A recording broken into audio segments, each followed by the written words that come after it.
It pricked my hand. Ooh, that hurt. The edge of the book clipped my hand. But I'm good. I'm not cut or anything. It's all good. Hi. Welcome back to another installment of Storytime with Chris. As I always say, you don't have to watch these videos when they go live. You're more than welcome to watch them in your downtime, nap time, max relax and chillaxing time, in between time, mean time, scheme time, study time, break time, in between time, any time that you can hear it wanting to hear. A highly animated voice bringing wonderful stories of magic, fantasy, science fiction, adventure, and many, many more in between. Okay, so let's talk about a couple of things before we start the story. So for my animation fans, for my Disney fans, last night I watched Encanto for the first time. It's a really good movie. Definitely love the music. Love Mirabel as a main character. She reminds me a good, not entirely, but a good aspect of who I was when I was much younger. And breaking down family traumas and generational curses and generational traumas and toxic perfectionism is a beautiful theme to work for families and kids. And it doesn't matter if you have a gift or don't have a gift. You are still special. You are still worthwhile. You are still valuable. You are still loved, and you will be successful irregardless of whether or not you have a magical gift or not. Everybody has a talent. Everybody has their own thing that makes them unique and special. And just because it isn't flashy and glamorous as others doesn't make your gift any less wondrous and marvelous. That's all I'm going to say on that. The movie was incredible. Loved Encanto. And now I can see why kids can't stop singing, "We don't talk about Bruno, no, no, no. We don't talk about Bruno." Which, by the way, Bruno is one of my favorite characters in this movie because he got a bad rap when he was literally trying to protect his family and used his gift. He was never an evil person. He was never a bad person. He was painted as such by his family and his community, when really all he was trying to do was help. But enough of that. We didn't come to hear me talk about movies. We came to hear a story. Now, let me get my glasses cleaned up, because as you all know, I'm notoriously having to clean my glasses. That's fine. There we go. Okay.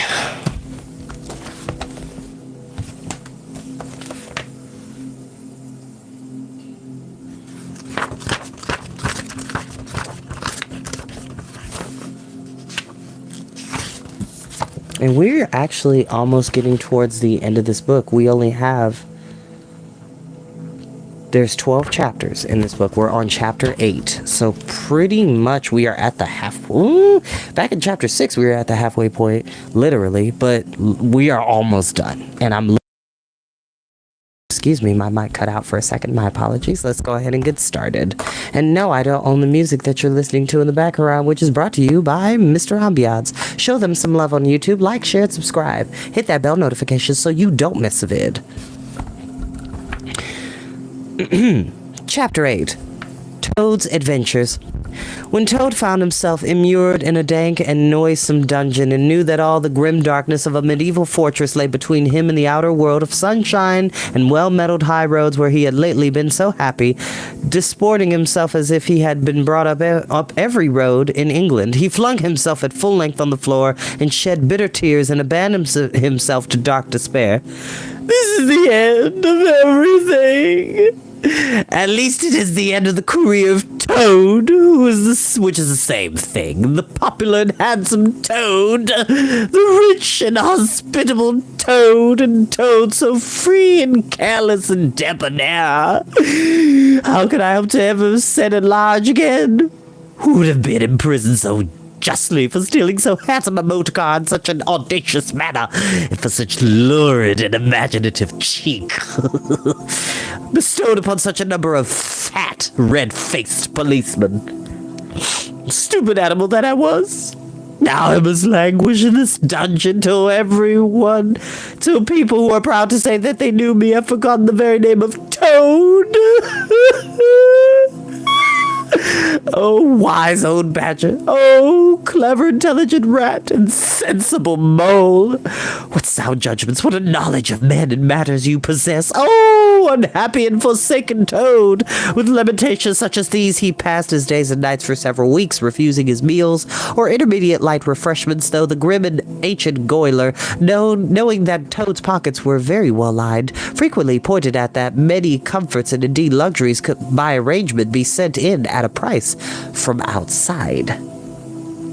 Now, the Goyler had a daughter, a pleasant wench and good-hearted, who assisted her father in the lighter duties of his post. She was particularly fond of animals, and besides her canary, whose cage hung on a nail in the massive wall of the keep by day, to the great annoyance of prisoners who relished an after-dinner nap, and was surrounded in an antimacassar.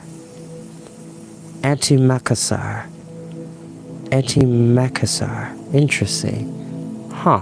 A word that I don't often use. Macassar on the parlor table at night. She kept several piebald mice and a restless revolving squirrel. This kind-hearted girl, pitying the misery of Toad, said to her father one day, "Father, I can't bear to see that poor beast so unhappy and getting so thin. You let me have the managing of him. You know how fond of animals I am. I'll make him eat from my hand and sit up and do all sorts of things." Her father replied that she could do what she liked with him. He was tired of Toad and his sulks and his airs and his meanness. So that day she went on her errand of mercy and knocked at the door of Toad's cell. "Now cheer up, Toad," she said coaxingly on entering, "and sit up and dry your eyes and be a sensible animal, and do try and eat a little bit of dinner. See, I've brought you some of mine, hot from the oven." It was bubble and squeak. Between two plates, and its fragrance filled the narrow cell. The penetrating smell of cabbage reached the nose of Toad as he lay prostrated in his misery on the floor, and gave him the idea for a moment that perhaps life was not such a blank and desperate thing as he had imagined. But still he wailed and kicked with his legs and refused to be comforted. So the wise girl retired for the time, but of course a good deal of the smell of her hot cabbage remained behind, as well do.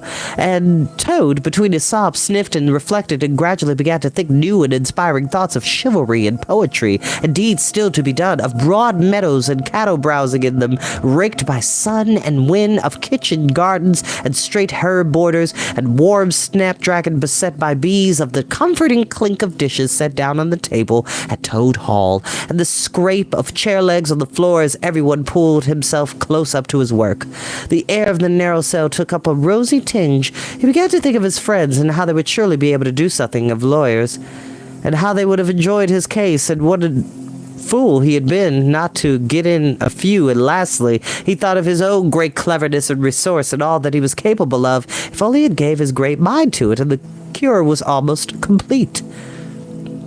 When the girl returned some hours later, she carried a tray with a cup of fragrant tea steaming on it, and a plate of piled up with very hot buttered toast, cut thick, very brown on both sides, with the butter running through the holes in it in great golden drops, like honey from the honeycomb. The smell of that buttered toast simply talked to Toad, and with no uncertain voice, talked of warm kitchens, of breakfast on bright frosty mornings, of cozy parlor firesides on winter evenings, when one's ramble was over and slippered feet were propped on the fender, of the purring of contented cats and the twitter of sleeping canaries. Toad sat up on end once more, dried his eyes, sipped his tea, and munched his toast, and soon began talking freely about himself, and the house he lived in, and his doings there, and how important he was, and what a lot of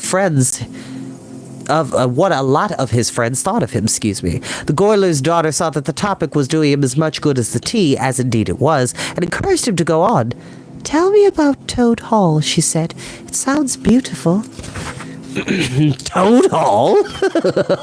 said the Toad proudly. "It is an eligible, self-contained gentleman's residence, very unique, dating in part from the 14th century, but replete with every modern convenience. Up-to-date sanitation, 5 minutes from church, post office, and golf links, suitable for—" "Bless the animal," said the girl, laughing.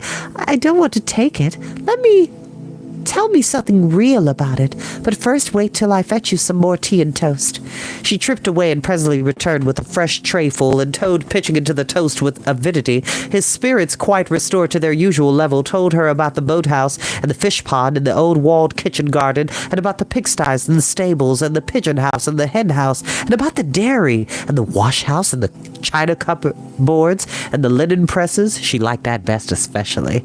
And about the banqueting hall and the fun that they had there, when the other animals were gathered around the table and Toad was at his best, singing songs, telling stories, carry on generally.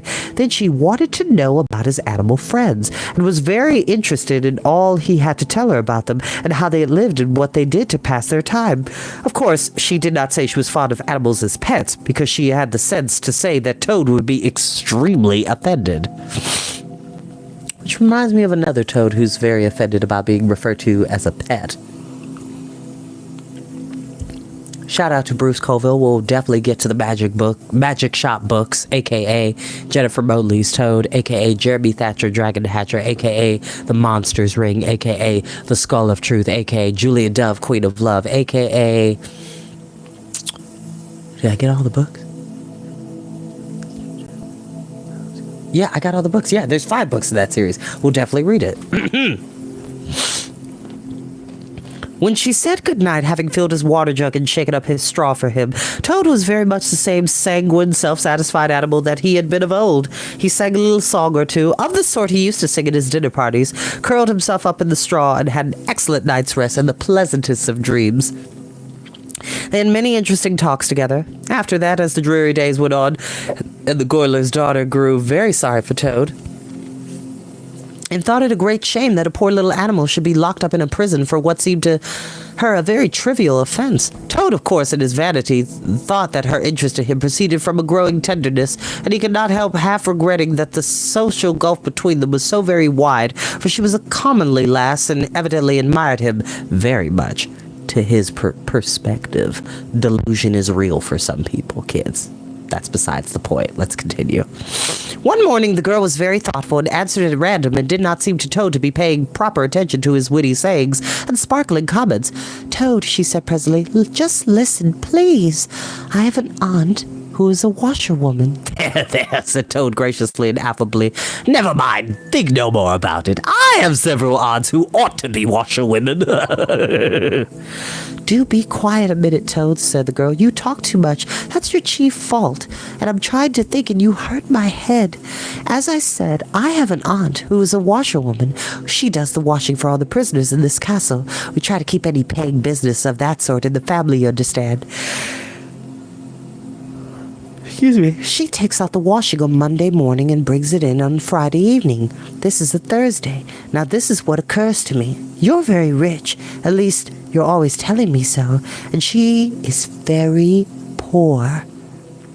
A few pounds wouldn't make a difference to you, and it would mean a lot to her. Now that I think, if she were properly approached, squared, I believe is the word you animals use, you could come to some arrangement by which she would let you have her dress and bonnet and so on, and you could escape from the castle as the official washerwoman.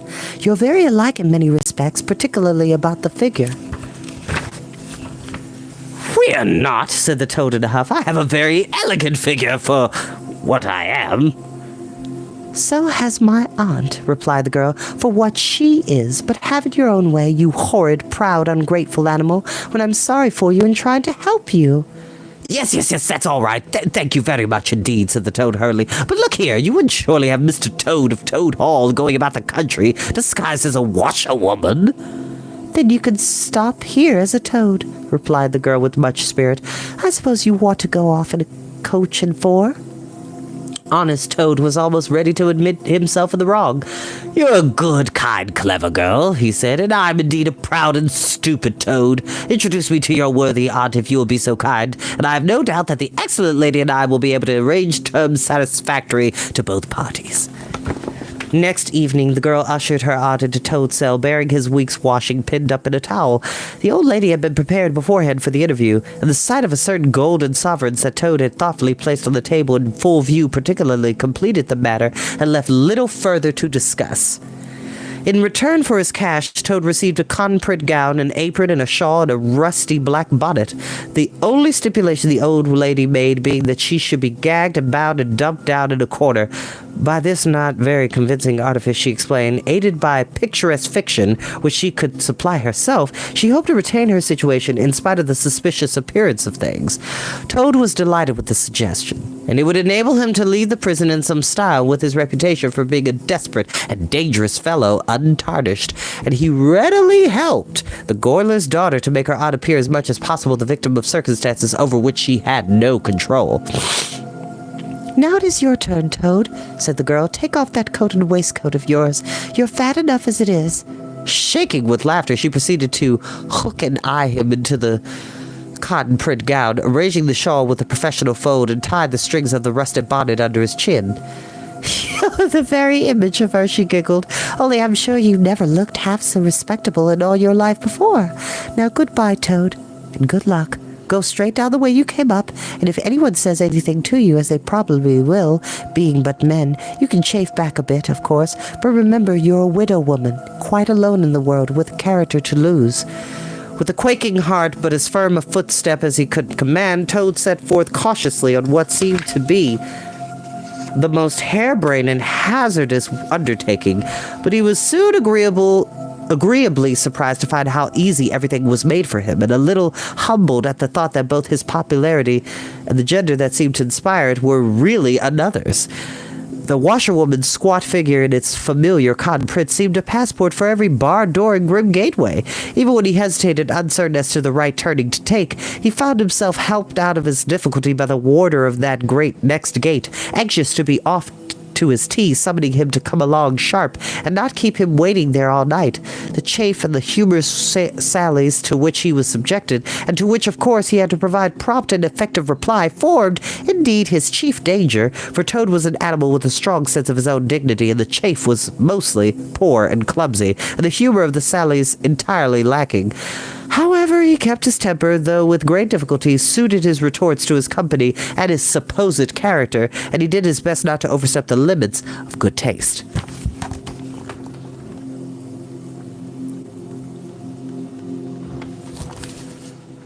It seemed hours before he crossed the last courtyard, rejecting the pressing invitations from the last guard room, and dodged the outspread arms of the last warder, pleading with simulated passion for just one farewell embrace. But at the last he heard the wicker gate at the great outdoor click behind him, felt the fresh air of the outer world upon his anxious brow, and knew that he was free. Dizzy with the easy success of his daring exploit, he walked quickly towards the lights of the town, not knowing in the least what he should do next, only quite certain of one thing, that he must remove himself as quickly as possible from a neighborhood where the lady he was forced to represent was as well known and so popular a character. As he walked along, considering, his attention was caught by some red and green lights a little way off to one side of the town, and the sound of the puffing and snorting of engines and the banging of shuttered trucks fell on his ear. Aha, he thought, this is a piece of work. A railway station is the thing I want most in the whole world, and at this moment. And what's more, I need to go through the town to get to it, and shan't have to support this humiliating character by repartees, which, though thoroughly effective, did not assist one's sense of self-respect. He made his way to the station accordingly, consulted a timetable, and found that a train bound more or less in the direction of his home was due to start in half an hour. More luck, said Toad, his spirits rising rapidly, and went off to the booking office to buy his ticket. He gave the name of the station that he knew to be nearest to the village of which Toad Hall was the principal feature, and mechanically put his fingers in search of the necessary money where his waistcoat pocket should have been. But here, in the cotton gown, which had nobly stood by him so far, and which he had basically forgotten, intervened and frustrated his efforts,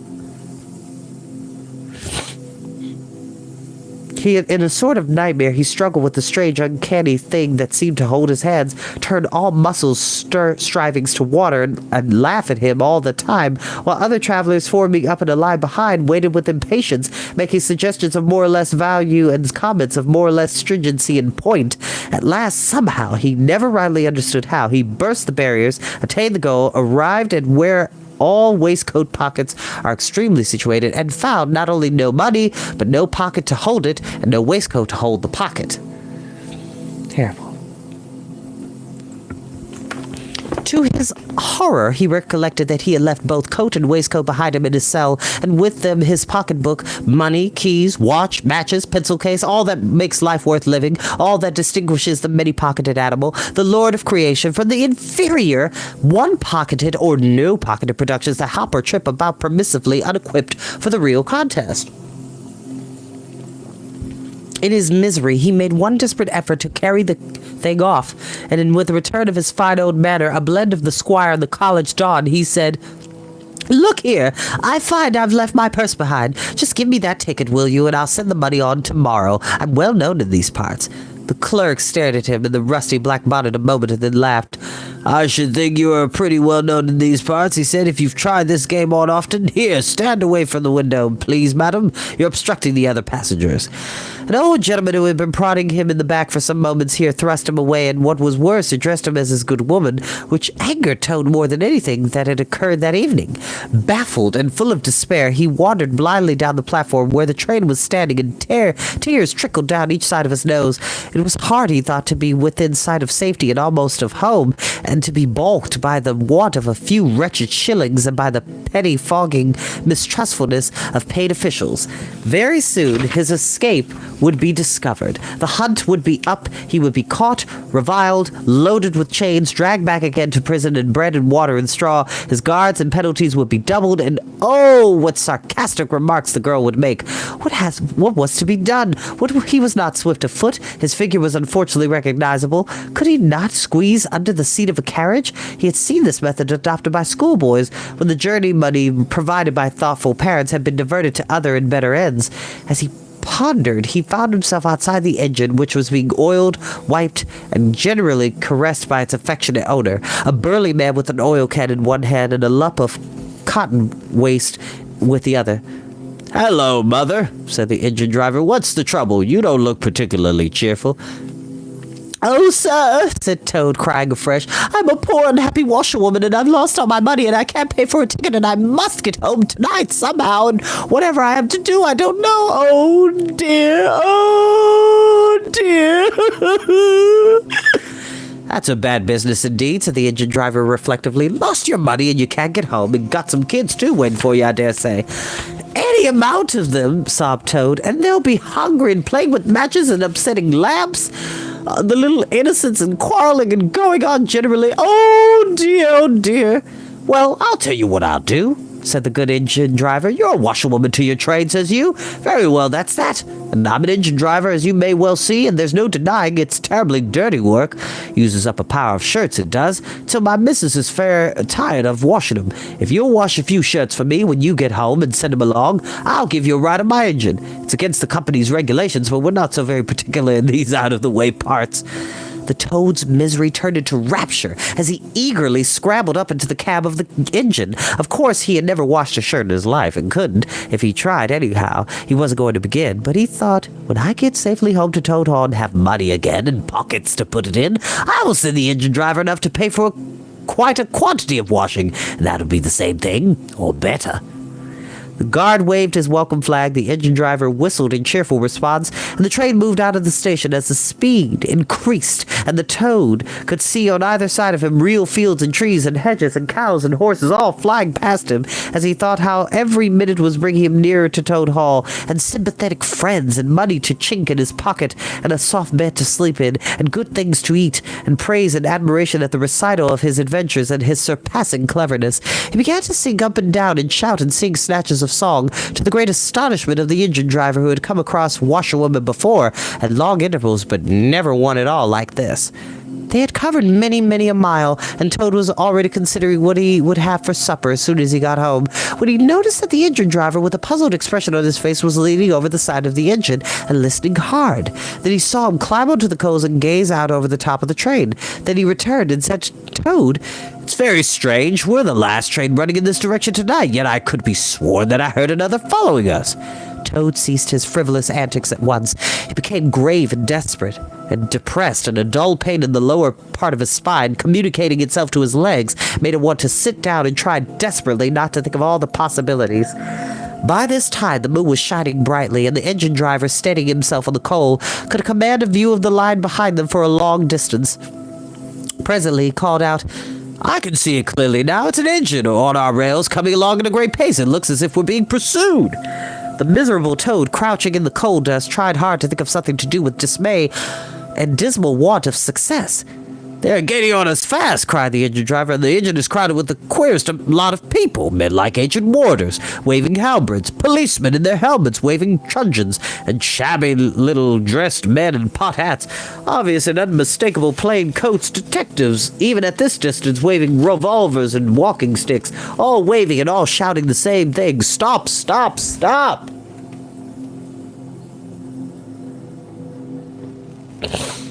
Then Toad fell on his knees among the coals, and raising his clasped hands in supplication, cried, "Save me, only save me, dear kind Mr. Engine Driver. I will confess everything. I am not the simple washerwoman I seem to be. I have no children waiting for me, no innocent or otherwise. I am a Toad, the well-known and popular Mr. Toad. I landed a land proprietor. I have just escaped by my great daring and cleverness from a loathsome dungeon into which my enemies had flung me, and if these fellows on that engine recapture me, it will be chains and bread and water and straw and misery once more for poor, unhappy, innocent Toad." The engine driver looked down upon him very sternly and said, "Now tell the truth. What were you put in prison for?" "It was nothing very much," said poor Toad, coloring deeply. "I only borrowed a motor car while the owners were at lunch, and they had no need of it at the time. I didn't mean to steal it, really, but people, especially magistrates, take such harsh views of thoughtless and high-spirited actions." The engine driver looked very grave and said, "I fear that you have been indeed a wicked Toad, and by rights I ought to give you up to offended justice. But you are evidently in some trouble and distress, so I will not desert you. I don't hold with motor cars for one thing, and I don't hold with being ordered about by policemen when I'm on my own engine for another, and the sight of an animal in tears always makes me feel queer and soft-hearted. So cheer up, Toad, I'll do my best, and we may beat them yet." They piled on more coals, shoveling furiously. The furnace roared, the sparks flew, and the engine leapt and swung. But still their pursuers slowly gained. The engine driver, with a sigh, wiped his brow with a handful of cotton waste, and said, "I'm afraid it's no good, Toad. You see, they're running light, and they have a better engine. There's just one thing left for us to do, and it's your only chance, so attend very carefully to what I tell you. A short way ahead of us is a long tunnel, and on the other side of that, the line passes through a thick wood. Now, I will put in all the speed I can while we are running through the tunnel, but the other fellows will slow down a bit, naturally for fear of an accident. When we are through, I will shut off steam and put on brakes as hard as I can, and the moment it's safe to do so, you must jump and hide in the wood before they get through the tunnel and see you. Then I will go full speed ahead again. They can chase me if they like, for as long as they like and as far as they like. Now mind and be ready to jump when I tell you." They piled on more coals, and the train shot into the tunnel, and the engine rushed and roared and rattled till at last they shot out of the other end into fresh air in the peaceful moonlight, and saw the wood lying dark and helpful upon either side of the line. The driver shut off steam and pulled on brakes. The Toad got down on the step, and as the train slowed down to almost a walking pace, he heard the driver call out, "Now jump!" Toad jumped, rolled down a short embankment, picked himself up unhurt, scrambled into the wood, and hid. Peeping out, he saw his train get up speed again and disappeared at a great pace. Then out of the tunnel burst the pursuing engine, roaring and whistling, her motley crew waving their various weapons and shouting, "Stop! Stop! Stop!" When they were past, the Toad had a hearty laugh for the first time since he was thrown into prison. But he soon stopped laughing when he came to consider that it was now very late and dark and cold, and he was in an unknown wood with no money and no chance of supper, and still far from his friends and home, and the dead silence of everything after the roar and rattle of the train was something of a shock. He dared not leave the shelter of the trees, so he struck into the wood with the idea of leaving the railway as far as possible behind him. After so many weeks within walls, he found the wood strange and unfriendly, and inclined, he thought, to make fun of him. Night jars sounding their mechanical rattle made him think that the wood was full of searching warders, closing in on him. An owl swooping noiselessly towards him brushed his shoulder with its wing, making him jump with the horrid certainty that it was a hand, then flinted off, mother-like, laying it low,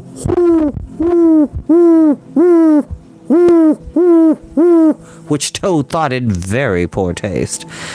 Once he met a fox who stopped, looked him up and down, and in a sarcastic sort of way and said, "Hello, washerwoman. Half a pair of socks and a pillowcase short this week. Mind it doesn't occur again," and swaggered off, sniggering. Toad looked about for a stone to throw at him, but could not succeed in finding one, which vexed him more than anything. At last, cold, hungry, and tired out, he sought the shelter of a hollow tree where, with branches and dead leaves, he made himself as comfortable in bed as he could, and slept soundly till the morning.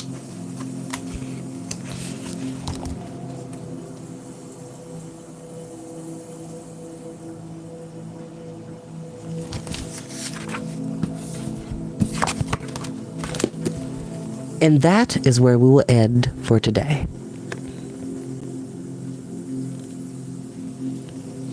Thank you all so very much for joining me.